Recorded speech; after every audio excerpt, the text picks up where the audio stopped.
साथीहरू, मेरो YouTube channel idea जेपीमा यहाँहरूलाई स्वागत छ। म जेपी शाह तपाईहरुलाई यो ग्रिसको बारेमा केही जानकारी गराउन गइरहेको छु। तपाईहरु यो हेर्दै हुनुहुन्छ, ग्रिसको एग्रिकल्चर यस्तै ठाउँमा हुन्छ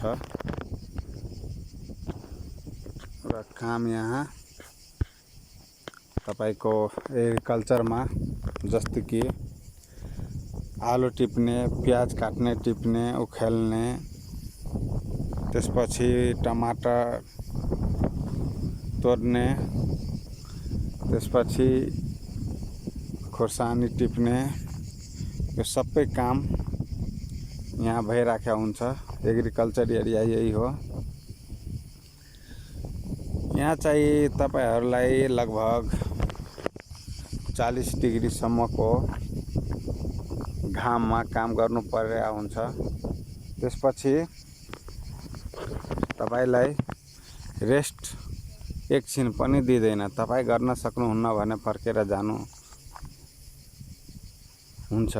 त्यसपछि यहाँ फेरि यस्तो मौसम छ कि बादल पनि नदेखिने। त्यसपछि घाम उदाय गर्ने, हावा पनि घरि चल्ने घरि नचल्ने जस्ता समस्याहरू।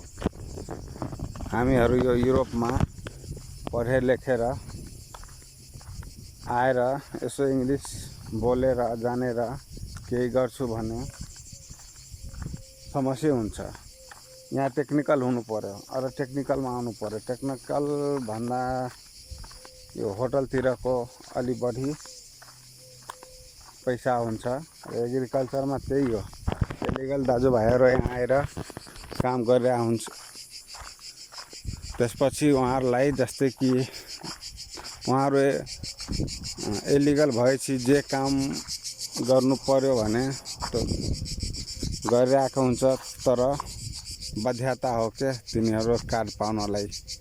कार्ड नभएपछि यही काम गरिराख्नु पर्छ।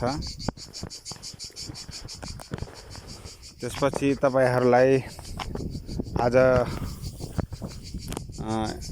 यहाँ काम गरायो भने भोलि अन्त पनि लान सक्छ, यस्तो रहेछ यहाँको। त्यसपछि यहाँ काम गरेर खान, बस्न, पानी लाउन सबै आफ्नो रहेछ। आफैले खाना पकाएर खानुपर्ने हुन्छ। यहाँ कम्पनीले केही सुविधा दिएको हुँदैन। जुन कोठामा तपाई बस्नुहुन्छ यो कोठाको भाडा पनि लिँदो रहेछ। यही हो, काम पाउन साह्रै गाह्रो हुन्छ यहाँ। एग्रिकल्चरमा त ठिकै हो, तर कमाइ भने जति हुँदैन।